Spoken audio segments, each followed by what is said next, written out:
Hello दोस्तों, स्वागत है आपका हमारे channel tech basics with Nixon में।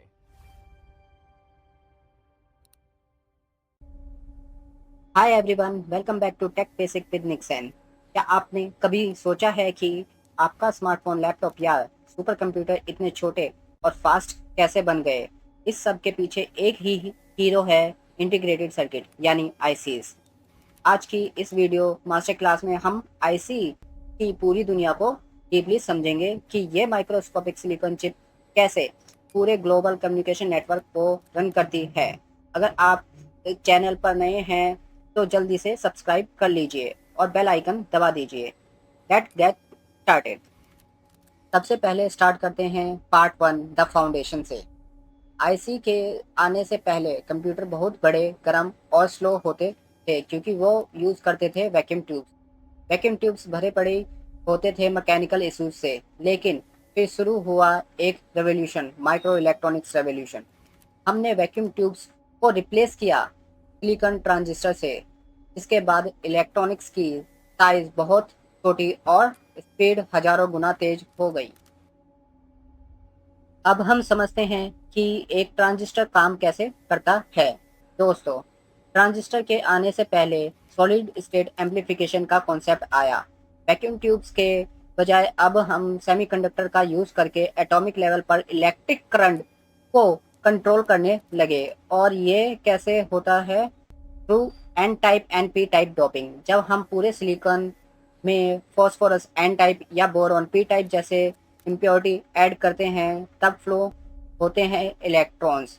यही एटॉमिक लेवल राउटिंग डिजिटल दुनिया के वंस एंड जीरोस को कंट्रोल करती है। लेट 1950s में एक बड़ी प्रॉब्लम थी, tyranny of numbers.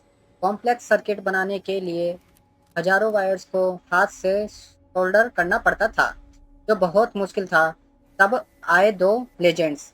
Jack Kilby ने 1958 में जर्मेनियम की सिंगल पीस पर पहला वर्किंग माइक्रोचिप बनाया और रॉबर्ट नॉइसी ने 1959 में सिलिकॉन और प्लेनर एल्युमिनियम ट्रैक का यूज करके इसकी मास प्रोडक्शन को पॉसिबल बनाया।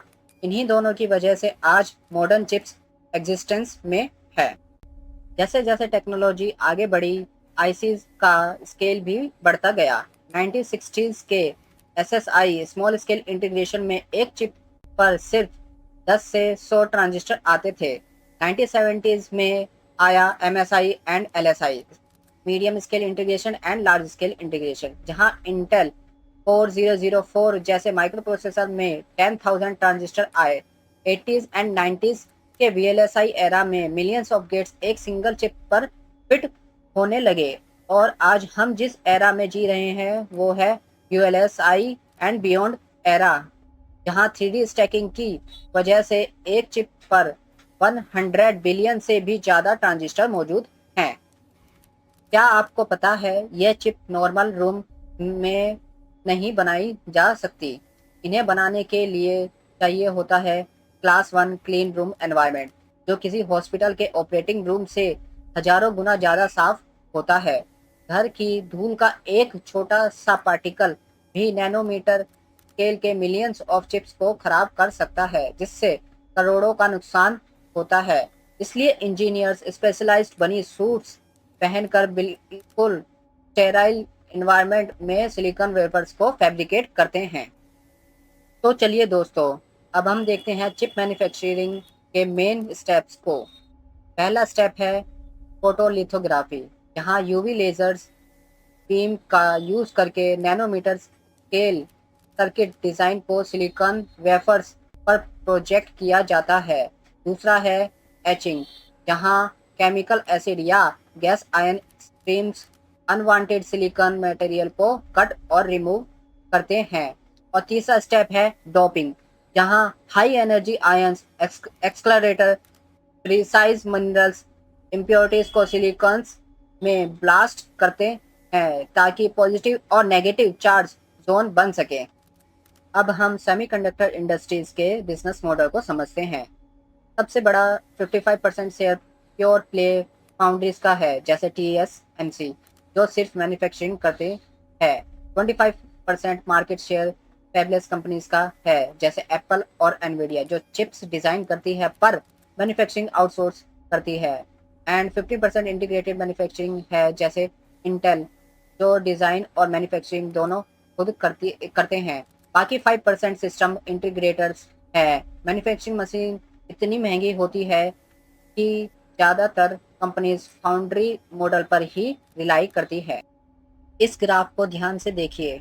1917 में 4004 में सिर्फ 2.3 के ट्रांजिस्टर थे। 1993 के पेंटियम में 3.1 मिलियन एंड 2008 के कोर i7 में 731 मिलियन और आज के मॉडर्न एसओसीज में 100 बिलियन ट्रांजिस्टर हैं। ये सब फॉलो करते हैं मोर्स लॉ को, जिसका मैथमेटिकल फॉर्मूला आप स्क्रीन पर देख सकते हैं।